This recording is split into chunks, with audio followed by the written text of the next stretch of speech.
ஓம் சாந்தி. பிரம்ம பாபாவின் சிறப்பம்சங்கள் பார்க்கலாம். பிரம்ம பாபா தன்னை விலகி இருந்து பார்க்கும் சாட்சியாளராக கருதியதால் அவருடைய பெருமையில் நிலைத்து நிற்க முடிந்தது. பல இடையூறுகள் வந்தாலும் எதுவும் புதிதல்ல என்னும் இந்த புதிய ஞானத்தினால் அசைக்க முடியாத நிலையில் பாபா இருந்தார். பாபா என்றும் எதற்கும் ஏன் என்று கேட்டதில்லை. கல்யாண்காரியின் கையும் மற்றும் தொடர்பும் நமக்கு உள்ளது. மேலும் இந்த நாடகமும் நன்மையானது. ஆதலால் எந்த ஒரு இடைஞ்சலோ அல்லது பாதிப்போ ஏற்படாது என்னும் உணர்வு எப்பொழுதும் உறுதியாக கொண்டு இருந்தார். இந்த துணை அவரை மென்மேலும் முன்னே அழைத்து வந்தது. விஷயங்கள் வரும், பிறகு மாறும். ஆனால் நாம் என்றும் அசையக்கூடாது. இவ்வாறு தந்தையை பின்பற்றுங்கள்.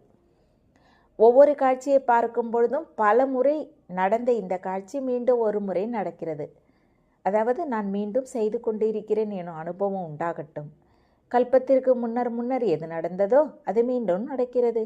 ஒரு வினாடிக்கு முன் நடந்த காட்சி தெளிவாக நினைவில் இருப்பது போல போன கல்பத்தில் நடந்ததும் தெளிவாக நினைவில் இருக்க வேண்டும். தன்னை விலகி இருக்கும் பார்வையாளராக உணர்ந்து, அதாவது திரிகால் தரிசி என்னும் உணர்வில் இருக்கும் பொழுது சென்ற கல்பத்தினை புதியதாகவும் தெளிவாகவும் அனுபவம் செய்ய முடியும். அதனால் எதுவும் புதிதல்ல. நம்முடைய முயற்சியின் மிகப்பெரிய தடையாக இருப்பது தொடர்ந்து தன்னை பற்றியும் மற்றவர்களை பற்றியும் கடந்த கால விஷயங்களை தன் உள்மனதில் நினைப்பதும் அதை பற்றி பேசுவதும் ஆகும். விகனங்களை வெல்பவராக மாற விதியாதனில் கடந்து போன விஷயங்களை கடந்து போன ஏதோ ஒரு பழைய பிறவியின் விஷயங்களாக உணர்வதாகும்.